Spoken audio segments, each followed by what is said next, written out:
Hello guys. तो चलिए बढ़ते हैं हम अपने हेलो गाइज तो चलिए बढ़ते हैं हम अपने फिजिक्स थ्रू क्वेश्चन के सेकेंड वीडियो यानी कि हेलो गाइज तो चलिए बढ़ते हैं हम अपने फिजिक्स थ्रू क्वेश्चन के नेक्स्ट वीडियो में। हम लोग क्वेश्चन को समझेंगे और सॉल्व करने की कोशिश करेंगे। देखिए क्वेश्चन क्या है आपका। सबसे पहला क्वेश्चन देखते हैं। कह रहा है कि अ सिचुएशन में be described by using different sets of coordinate axes having different orientation. बातों को ध्यान से सुनिए। कह रहा है कि डिफरेंट ओरिएंटेशन है और दूसरा बात क्या कर रहा है, अ सिचुएशन मतलब कोई सिचुएशन है उसको हम लोग एक्सप्लेन करते हैं। सिचुएशन यानी क्या, जैसे कि मान लेते हैं कि एक बॉल जा रहा है, एक बॉल एक हॉरिजॉन्टल सरफेस पे मूव कर रहा है, एक सिचुएशन ये हो गया। एक बॉल जिसको आप पैराबोलिक पाथ पे फेंके, एक सिचुएशन ये हो गया। तो डिफरेंट डिफरेंट सिचुएशन। एक वेक्टर है जो कि रोटेट कर रहा है, एक सिचुएशन ये हो गया। वेलोसिटी जैसे अभी नॉर्थ की तरफ था, अब साउथ हो गया, अब ईस्ट हो गया, तो ये एक सिचुएशन हो गया। डिफरेंट डिफरेंट सिचुएशन को may be describe by using different sets of coordinate. ये बात सही है कि जो आपका सिचुएशन है उसको आप कोई भी कोऑर्डिनेट से ना सॉल्व कर सकते हो। जरूरी है कि एक कोऑर्डिनेट से। आप कहने का क्या मतलब, इसको एक्चुअली फिगर से देखते हैं। मतलब मैं ये कह रहा हूं कि आपके पास मान लेते हैं ये आपका सरफेस है, ग्राउंड सरफेस है, और एक सिचुएशन है कि आपका ये बॉल जो है इधर की तरफ जा रहा है कुछ v वेलोसिटी से।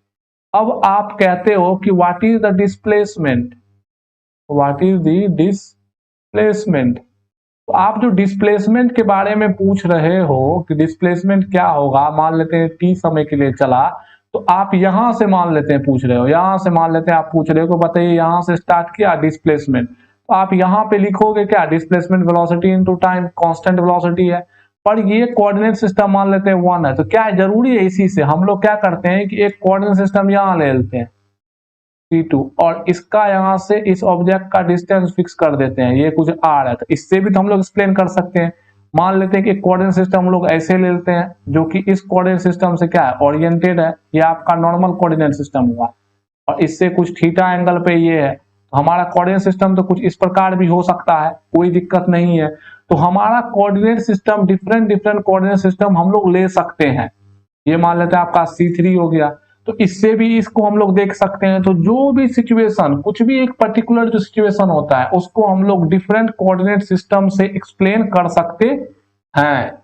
अब कह रहे हैं और इनमें स्पेशली फिक्स कर दिया गया है कि वो सब डिफरेंट ओरिएंटेशंस पे है, मतलब अलग अलग एंगल पे। एक कोऑर्डिनेट सिस्टम ये हो गया, इसी जगह आप दूसरा कोऑर्डिनेट सिस्टम इमेजिन कर लीजिए जो कि कुछ ऐसे है, बस परपेंडिकुलर होना चाहिए। तो ये कुछ मान लेते हैं फाई एंगल पे। तो डिफरेंट डिफरेंट ओरिएंटेशन पे अलग अलग कोऑर्डिनेट सिस्टम आपका है और उस अलग अलग कोऑर्डिनेट सिस्टम से हम लोग एक सिचुएशन को एक्सप्लेन करने की कोशिश करते हैं। अब क्वेश्चन क्या पूछा जा रहा है आगे, इसको समझते हैं। अब कहा जा रहा है कि which of the following do not depend on the orientation of the axis. मतलब एक चीज बताइए, जब आप ओरिएंटेशन को बदलिएगा, मतलब अब आपका कोऑर्डिनेट सिस्टम सीधा न रखे, जैसे कि मैं ये कह रहा हूं कि आपका अभी कोऑर्डिनेट सिस्टम ऐसे है, कुछ देर के बाद आपका कोऑर्डिनेट सिस्टम ऐसे हो गया, कुछ देर के बाद आपका कोऑर्डिनेट सिस्टम ऐसे हो गया, कुछ देर के बाद आपका कोऑर्डिनेट सिस्टम कैसे हो गया, ऐसे हो गया। तो आप क्या कर रहे हो, कोऑर्डिनेट सिस्टम के ओरिएंटेशन को बदल रहे हो। कोऑर्डिनेट सिस्टम में क्या कर रहे हो, ओरिएंटेशन बदल रहे हो। ओरिएंटेशन, ओरिएंटेशन क्या हो रहा है, चेंजिंग। ओरिएंटेशन आपका क्या हो रहा है, चेंज हो रहा है। तो जब आप ओरिएंटेशन को चेंज करते हो तो अब आपसे पूछा जा रहा है इन चारों में से क्या ऐसा चीज है जो नहीं बदलेगा, जो कि फिक्स रहेगा। बात समझ में आ रही है ना। तो क्या ऐसा चीज है जो कि नहीं बदलेगा यानी कि फिक्स रहेगा। तो चलिए इस बात को समझने की कोशिश करते हैं। आई होप आपको क्वेश्चन समझ में आ गया होगा। अगर आप ऑब्जेक्ट यानी कि क्या कहते हैं, किसी ऑब्जेक्ट को देख रहे हो और आप अपने ओरिएंटेशन को एक्सिस के बदल रहे हो तो क्या चेंज नहीं होगा। और यहाँ पे एक सिचुएशन फिक्स कर दिया गया, यहाँ आपको ऑब्जेक्ट देखने के लिए नहीं बोला गया। बोला जा रहा है कि ये चार ऑप्शन जो कि आप देख सकते हैं कि वेक्टर, स्केलर, वेक्टर, वेक्टर के बीच में ही घूम रहा है। तो मेनली आपको एक सिचुएशन बोल दिया गया जो कि वेक्टर से जुड़ा हुआ है। तो वेक्टर को अगर आप डिफरेंट ओरिएंटेशन से देखते हो तो वेक्टर का क्या ऐसा चीज है जो चेंज नहीं होगा, यानी कि क्या ऐसा चीज है जो कि ओरिएंटेशन पे डिपेंड नहीं करेगा। तो चलिए इस बात को हम लोग समझने की कोशिश करते हैं। तो मान लेते हैं कि हमारा सबसे सिंपल और सबसे साधारण कोऑर्डिनेट सिस्टम हम लोग ले लेते हैं। अब मान लेते हैं कि ये हमारा एक कोऑर्डिनेट सिस्टम है और यहाँ पे हमारा एक वेक्टर है, यहाँ पे एक मान लेते हैं कुछ वेलोसिटी वेक्टर है। अब बताइए ये वेलोसिटी वेक्टर अभी आराम से यहाँ पे है, ये हो गया आपका कोऑर्डिनेट सिस्टम 1। अब हम लोग क्या किए कि यही कोऑर्डिनेट सिस्टम को क्या किए कि रोटेट कर दिए। हम लोग क्या किए कि इस कोऑर्डिनेट सिस्टम को रोटेट कर दिए। अब हमारा कोऑर्डिनेट सिस्टम कैसा बन गया, यहां से अभी मान लेते हैं कि कुछ थीटा एंगल बना रहा था। अब हम लोगों ने क्या किया कि कोऑर्डिनेट सिस्टम को रोटेट कर दिया। अब आपका एक्स ये हो गया और इसके क्रॉसपोंडिंग आपका वाई क्या हो गया, ये हो गया। तो ये है हमारा सेकंड, ये मान लेते हैं कि हॉरिजॉन्टल के साथ फाई एंगल से रोटेट कर दिया गया। तो बताइए अब जो ये एंगल होगा इसके साथ आपका क्या बदल जाएगा, एंगल बदल जाएगा, जो कि क्या हो जाएगा थीटा माइनस फाई। तो अब हम लोग क्या किए, कोऑर्डिनेट सिस्टम को रोटेट कर चुके हम लोग। अब हमारा ये C2 है, नया कोऑर्डिनेट सिस्टम है। अब क्वेश्चन पूछा जा रहा है कि एक वेक्टर का क्या नहीं बदलता है, और आपको 4 ऑप्शन दिया गया है। पहला कह रहा है कि द वैल्यू ऑफ, अब एक एक करके चेक करते हैं। चलिए पहला क्या कह रहा है इस चीज को समझते हैं। पहला आपको कह रहा है कि the value of a scalar. तो सबसे पहली बात तो यहाँ वेक्टर का कोई बात ही नहीं है, स्केलर की बात कर रहा है। अब स्केलर की जब बात कर रहा है तो आप समझ सकते हो स्केलर को तो सिर्फ मैग्नीट्यूड होता है। स्केलर को क्या होता है, सिर्फ मैग्नीट्यूड होता है। जब किसी को सिर्फ मैग्नीट्यूड है यानी कि वो डायरेक्शन पे डिपेंड करता ही नहीं है, no direction dependence, no direction dependence. और आपको पता है कि डायरेक्शन किससे चेंज होता है, डायरेक्शन मेनली वेक्टर का एंगल चेंज करने से होता है। और यहाँ पे तो एंगल उंगल कुछ चेंज हुआ नहीं है और डायरेक्शन पे तो मैग्नीट्यूड डिपेंड करता ही नहीं। तो ओवरऑल अगर आप एक वेक्टर को कितना भी रोटेट कर दो, अगर ये 5 मीटर पर सेकंड मान लो वेलोसिटी है, तो ये 5 मीटर पर सेकंड ही रहेगा, 10 मीटर पर सेकंड नहीं बन जाएगा। ये बात समझ में आ रही है ना। अगर ये वेलोसिटी नहीं एक्सेलरेशन होता, अगर 2 मीटर पर सेकंड स्क्वायर एक्सेलरेशन होता तो वो 2 मीटर पर सेकंड स्क्वायर ही रहता। तो आपका स्केलर नहीं बदलने वाला है, आप कितना भी ओरिएंट क्यों ना कर दो एक वेक्टर का, क्योंकि यहाँ पे जो सिचुएशन है वो वेक्टर लिया जा रहा है। यहाँ पे जो सिचुएशन है आपका, यहाँ पे जो सिचुएशन कंसीडर किया जा रहा है, जो आपका सिचुएशन है वो एक वेक्टर लिया जा रहा है, वेक्टर लिया जा रहा है। तो एक वेक्टर का स्केलर पे कोई फर्क नहीं पड़ता है, आप कितना भी उसको ओरिएंट कर दो, वो 5 है तो 5 ही रहेगा उसका मैग्नीट्यूड। मैग्नीट्यूड डायरेक्शन यानी कि सिचुएशन पे डिपेंड नहीं करता है, मैग्नीट्यूड फिक्स होता है। अब देखिए बी ऑप्शन, इसका मतलब ये हमारा आंसर में आ सकता है। अब बी ऑप्शन हम लोग देखते हैं, a component of the vector. चलिए बी से पहले सी को चेक करते हैं आराम से। देखिए आपका सी क्या कह रहा है, अ वेक्टर। बताइए एक वेक्टर कब चेंज होगा, जब उसका मैग्नीट्यूड चेंज होगा और डायरेक्शन चेंज। अब हम लोग क्या कर रहे हैं, बी को चेंज कर रहे हैं। तो बताइए एक वेक्टर कब चेंज होता है, एक वेक्टर तब चेंज होगा, तब चेंज होता है या होगा, चेंज होगा जब क्या होगा, जब क्या होगा डायरेक्शन चेंज होगा, डायरेक्शन आपका चेंज होगा और साथ ही या तो कोई मैग्नीट्यूड चेंज होगा, या तो मैग्नीट्यूड चेंज होगा। अगर दोनों में से कुछ चेंज नहीं हुआ तो आपका वेक्टर चेंज नहीं होगा। अब यहाँ पे देखिए क्या इसका डायरेक्शन चेंज हुआ है, नहीं, अभी भी ये थीटा एंगल ही बना रहा है। क्या इसका मैग्नीट्यूड चेंज हुआ है, नहीं, तो अभी भी ये 5 मीटर पर सेकेंड ही है। तो यानी कि यहाँ पे वेक्टर का ना ही आपके एक्सिस रोटेट करने से ना ही उसका डायरेक्शन चेंज हुआ है, ना ही उसका मैग्नीट्यूड चेंज हुआ है। यानी कि बी ऑप्शन भी हमारे आंसर में आ सकता है। मतलब एक वेक्टर भी जो है वो इस बात पे डिपेंड नहीं करता है कि आपका एक्सिस कैसा है या कैसा नहीं है। अब चलिए हम लोग डी ऑप्शन पे बात करते हैं। ये उल्टा से आप समझ रहे होंगे कि आंसर तो गलत भी ही होगा, बात समझ रहे हैं, बी पे तो डिपेंड करता होगा, आप समझ रहे हैं। चलिए सबको ऑप्शन को हम लोग को वेरीफाई करके देखना। चलिए डी की बात करते हैं। तो डी की बात, ये सॉरी आपका सी ऑप्शन, सी था ये। अब हम लोग बात करते हैं डी की। तो बताइए डी में करा था मैग्नीट्यूड ऑफ वेक्टर, कोई दिक्कत नहीं, मैग्नीट्यूड यानी कि स्केलर। यहाँ पे स्केलर क्या था, एक स्केलर क्वांटिटी मान लेते हैं स्पीड। स्पीड क्या डिपेंड करता है ओरिएंटेशन पे, कुछ नहीं, इसको आप कह रहे हैं स्पीड ले लीजिए ना, कोई दिक्कत नहीं है। स्पीड क्या ओरिएंटेशन पे डिपेंड करता है, स्पीड इंडिपेंडेंट है भाई, तुम कोई भी एक्सिस से देखो उसका स्पीड उतने आने वाला। कोई भी एक्सिस का ये मतलब नहीं है कि दूसरा एक्सिस ले लीजिएगा, एक्सिस वही है पर उस एक्सिस को कितनों आप रोटेट कर दो। स्पीड डायरेक्शन पे डिपेंड नहीं करता है, तो उससे उसको कोई फर्क पड़ने वाला नहीं है। अब देखिए सेम यहाँ पे कर रहा है मैग्नीट्यूड, और आप देख रहे हैं मैग्नीट्यूड चेंज नहीं हो रहा है, ये तो और आसानी से एक्सप्लेन किया जा सकता है। तो मैग्नीट्यूड भी डिपेंड नहीं करता, मतलब ये भी हमारा आंसर हो सकता है। अब सबसे लास्ट ऑप्शन, खतरनाक ऑप्शन को चेक करते हैं। जो ऑप्शन क्या कह रहा है, जो ऑप्शन आपका कह रहा है the component of a vector. अब आपको पता है, सबसे पहले कंपोनेंट ऑफ वेक्टर थोड़ा सा देख लेते हैं। आपको पता है कि हम एक वेक्टर को दो कंपोनेंट में तोड़ सकते हैं। जैसे कि मान लीजिए ये कंपोनेंट है मेरा, ये वेलोसिटी वेक्टर है, इसको दो कंपोनेंट में हम लोग तोड़ सकते हैं। ये हो गया एक्स कंपोनेंट और ये हो गया आपका क्या, वाई कंपोनेंट। तो क्या रहा है कि क्या एक्सिस के रोटेट करने से हमारा कंपोनेंट पे फर्क पड़ता है? तो जी हाँ, बिल्कुल फर्क पड़ता है। अब देखिए क्यों फर्क पड़ेगा, ये भी आप सोचिए थोड़ा सा। देखिए ये जो एक्स कंपोनेंट है वो डिपेंड करता है the length of vector, the length of vector along x axis के जो अलोंग जो लेंथ है वेक्टर का, उस पर डिपेंड करता है। और सेम ये जो है length along Y axis, length along Y axis, और ये डिपेंड करता है वाई एक्सिस के अलोंग। अब हम लोग दो सिचुएशन लेते हैं। एक सिचुएशन लेते हैं कि सिंपल हमारा ये एक वेक्टर है जो कि वेलोसिटी वेक्टर है, और ये यहां से बना रहा है आपको थीटा एंगल। तो बताइए इसका एक्स कंपोनेंट क्या होगा? इसका एक्स कंपोनेंट होगा v का cos थीटा, मैग्नीट्यूड लेना हम लोग, v का cos थीटा, और y कंपोनेंट क्या होगा, v का sin थीटा।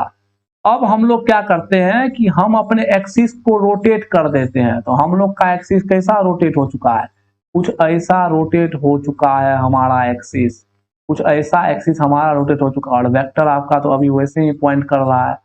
पर बताइए क्या इस एक्सिस से एंगल अभी भी थीटा है? तो इस एक्सिस से एंगल थीटा नहीं है। इस अगर हम लोग कहें ये बात कि हमने अपने एक्सिस को, क्या हमने अपने एक्सिस को रोटेट कर दिया है फाई एंगल से। ये हमारा पुराना वाला एक्सिस था, इसको मान लीजिए एक्स, ये था आपका वाई, और ये हो गया आपका एक्स प्राइम या एक्स डैश, ये हो गया वाई डैश। अगर हम लोग कहें हमने अपने एक्सिस को फाई एंगल से रोटेट किया, तो बताइए ये एंगल कितना हो गया, थीटा माइनस फाई हुआ। तो बताइए अब जो आप परपेंडिकुलर ड्रॉ करोगे इस एक्सिस पे, कुछ ऐसे ड्रॉ होगा। तो बताइए ये होगा ना आपका एक्स कंपोनेंट, ये ना होगा एक्स डैश कंपोनेंट, क्योंकि अब आपका एक्सिस क्या हो चुका है, एक्स डैश हो चुका है। तो बताइए वो तो कितना आ जाएगा, वो तो हो जाएगा बी का magnitude cos theta minus Y. तो आप देख सकते हैं इसी तरह वाई डैश कंपोनेंट अगर आप लोग निकालिएगा तो आप देख सकते हैं कि कंपोनेंट पे फर्क पड़ता है अगर हम लोग एक्सिस को क्या करते हैं, रोटेट करते हैं। तो सिर्फ एक ऐसा चीज है जो कि फर्क पड़ता है, मतलब इस क्वेश्चन का आंसर क्या होगा, ए होगा, सी होगा और डी होगा। मतलब ये तीनों जो है आपका इंडिपेंडेंट है किससे, orientation of coordinate axis, coordinate axis के ओरिएंटेशन से ये तीनों क्या है आपका इंडिपेंडेंट है। तो आप ये बात जान के चलिए कि अगर आपको कोऑर्डिनेट सिस्टम को ओरिएंट कर भी दिया गया, चाहे कितना भी एंगल से क्यों ना चेंज कर दे, अगर कहीं पे ऑब्जेक्टिव क्वेश्चन कुछ भी आ गया, बताइए वैल्यू ऑफ द स्क्वायर नहीं बदलेगा सर, आप 1000 बार चेंज कर दीजिए। ओरिएंट सिर्फ कर रहे हैं, एक्सिस चेंज नहीं कर रहे हैं, ओरिएंट कर रहे हैं। वेक्टर भी चेंज नहीं होगा, उसका मैग्नीट्यूड भी चेंज नहीं होगा। आई होप आपको पहला क्वेश्चन क्लियर हुआ होगा। अब हम लोग बढ़ते हैं अपने सेकंड क्वेश्चन की तरफ। अब देखिए हमारा सेकंड क्वेश्चन क्या है, इसको समझने की कोशिश करते हैं और सॉल्व करने की कोशिश करते हैं। अब बताइए सेकंड क्वेश्चन क्या कह रहा है, इसको सेकंड मान के चलिए। ये कह रहा है कि द एक्स कंपोनेंट जो होगा एक of the resultant of several vectors. मान लेते हैं आपके पास हजारों वेक्टर है, उसका एक्स कंपोनेंट, उसके रिजल्टेंट का एक्स कंपोनेंट। सबसे पहले इस क्वेश्चन को समझते हैं। मान लेते हैं कि एक आपके पास एक ऑब्जेक्ट है, ठीक ना, और उस ऑब्जेक्ट पे हम लोग क्या किए, एम मास का है और 4 फोर्स लगा दिए, एक F1, एक F2 हम लोग लगा दिए, एक F1 लगा दिए और क्या लगा दिए, एक F3 लगा दिए। तो फिलहाल के लिए 3 ही फोर्स रखिए। तो बताइए एफ नेट जो होगा वो आपको पता है क्या होगा, वो होगा किसके बराबर, F1 के बराबर, और सबका वेक्टर सम होगा ना, F2 के बराबर और F3 के बराबर। ऐसे ही n तक जाइए कोई दिक्कत नहीं। तो बताइए एफ नेट का 2 कंपोनेंट होगा, एफ नेट का एक कंपोनेंट होगा एक्स कंपोनेंट, जो कि क्या होगा F1 के एक्स कंपोनेंट, अब तो ये स्केलर रहा ना, अब तो इसका कोई दिक्कत, डायरेक्शन का कोई दिक्कत नहीं, अब तो मैग्नीट्यूड को सिर्फ दर्शा रहा है। F2 का x कंपोनेंट और F3 का क्या होगा, x कंपोनेंट। और जो आपका F नेट है y कंपोनेंट की तरफ, तो ये क्या हो जाएगा, F1 का y कंपोनेंट और F2 का y कंपोनेंट और F3 का क्या होगा, y कंपोनेंट। ये मान लेते हैं हम लोग F नेट ही तो रिजल्टेंट होगा, रिजल्टेंट फोर्स, इसको हम लोग मान लेते हैं Rx, यानी कि रिजल्टेंट का x कंपोनेंट, और ये क्या हो गया आपका रिजल्टेंट का y कंपोनेंट, जो कि है आपका F नेट का y कंपोनेंट। तो ये चीज आपको बात समझ में आ रही है ना, ये चीज आपको आई होप समझ में आ रही होगी। अब आगे देखते हैं क्या कर रहा है, कह रहा है कि the x component of resultant of several vector, मान लेते 3 वेक्टर है उसका x कंपोनेंट, तो चलिए x कंपोनेंट हम लोग लिख दिए। अब कह रहा है, अब ऑप्शन नंबर से चेक करते चलिए। सबसे पहला ऑप्शन क्या कर रहा है, इसको चेक करते हैं। सबसे पहला ऑप्शन कह रहा है, मैं कलर चेंज कर लेता हूं। सबसे पहला ऑप्शन आपको ये कह रहा है कि is equal to the sum of x component of the vector, x component of the vector. अब किस, क्या कर रहा है, दी वेक्टर्स, वर्ड पे ध्यान दीजिए, वेक्टर्स है, मतलब जो आप सेवरल वेक्टर्स चुने हैं उस सेवरल वेक्टर्स के इज इक्वल, मतलब इज इक्वल, क्या इक्वल है, रिजल्टेंट, रिजल्टेंट है एक्स कंपोनेंट का, एक्स कंपोनेंट का रिजल्टेंट पे आपको कमेंट करना है, आपको यहाँ पे कमेंट करना है, जो एक्स कंपोनेंट रिजल्टेंट होगा उस पे कमेंट करना है। तो जो एक्स कंपोनेंट ऑफ रिजल्टेंट होगा is equal to the sum of X component of the vectors, बिल्कुल सही बात है। जो रिजल्टेंट है उसका जो एक्स कंपोनेंट होगा वो सबके सम के एक्स कंपोनेंट के बराबर होगा, चाहे जितना भी आप वेक्टर्स ले लो, इतना भी वेक्टर ले लो, उसके x कंपोनेंट के सम के बराबर रिजल्टेंट का x कंपोनेंट होगा। तो आपका जो ए ऑप्शन है वो बिल्कुल सही ऑप्शन है। आप देख सकते हैं जो रिजल्टेंट का x कंपोनेंट है वो सभी वेक्टर के x कंपोनेंट के सम के इक्वल है। बात समझ में आ रही है ना। तो पहला ऑप्शन हमारा क्या है, सही है। अब हम दूसरे ऑप्शन की तरफ चलते हैं, ये हमारा क्या है, सही ऑप्शन है। अब दूसरा देखिए, may be smaller than the sum of the magnitudes of the vector, क्या कहा जा रहा है, may be smaller than the sum of the magnitudes of the vector। अब बताइए मैग्नीट्यूड, तो बताइए यहाँ पर अगर हम लोग मैग्नीट्यूड लिखे तो क्या होगा, F1 का कुछ मैग्नीट्यूड होगा, कुछ F2 का मैग्नीट्यूड होगा, कुछ F3 का मैग्नीट्यूड होगा, डॉट डॉट ऐसे ही बहुत सारा मैग्नीट्यूड होगा। अब क्या कह रहा है, जो आपका x कंपोनेंट होगा रिजल्टेंट का, वो क्या कहा जा रहा है कि जो Rx होगा आपका मे बी स्मॉलर, स्मॉलर होगा किसके, sum of the magnitude F1 plus F2 plus F3। ये तो बिल्कुल सही बात न है, ये तो हमेशा या तो छोटा हो सकता है। आप देखिए डी ऑप्शन में कह रहा है इक्वल, तो वो भी सही होगा। पहले हम लोग छोटा पे बात कर लेते हैं। तो एक चीज बताइए, आपके पास एक चीज बताइए, हम एक सिंपल आपको एग्जांपल, आपके पास 3 फोर्स है, मान लेते हैं 2 न्यूटन मैग्नीट्यूड, एक आपको 4 न्यूटन और एक आपको 6 न्यूटन।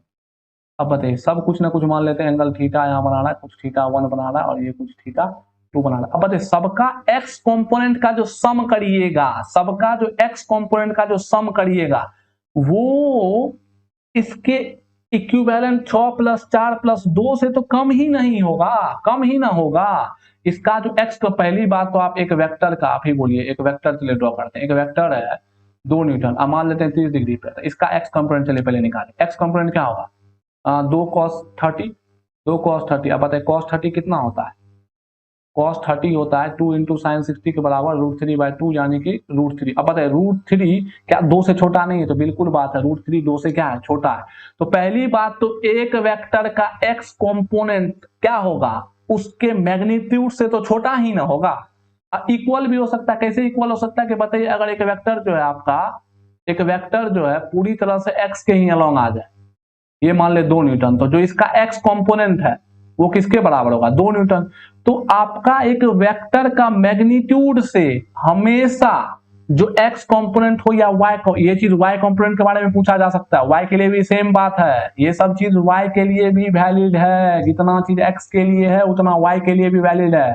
तो चाहे आपका x कंपोनेंट हो या y कंपोनेंट हो, वो हमेशा इसके मैग्नीट्यूड से क्या होगा, या तो छोटा होगा या तो क्या होगा, इक्वल हो सकता है। तो वही बात तो यहाँ बोला जा रहा है कि जो x कंपोनेंट है रिजल्टेंट का, यहाँ रिजल्टेंट मान लेते हैं सबका 2 न्यूटन है, इस सबका 2 न्यूटन मान लेते हैं रिजल्टेंट है, तो रिजल्टेंट है जो 2 न्यूटन का, उसका x कंपोनेंट जो है आपका हमेशा क्या होगा, छोटा होगा, हमेशा आपका छोटा होगा। किससे, इसके इंडिविजुअल के मैग्नीट्यूड के सम से क्या होगा, हमेशा छोटा होने वाला है।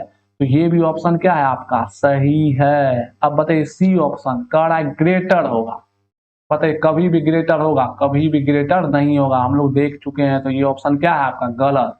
और डी ऑप्शन कह रहा है इक्वल टू, तो चलिए ये भी हम लोग चेक कर चुके हैं, तो डी ऑप्शन भी क्या होगा, सही होगा। मतलब कितना सही ऑप्शन है, ए बी और डी। तो इस क्वेश्चन का आंसर क्या होगा, ए कॉमा बी कॉमा डी।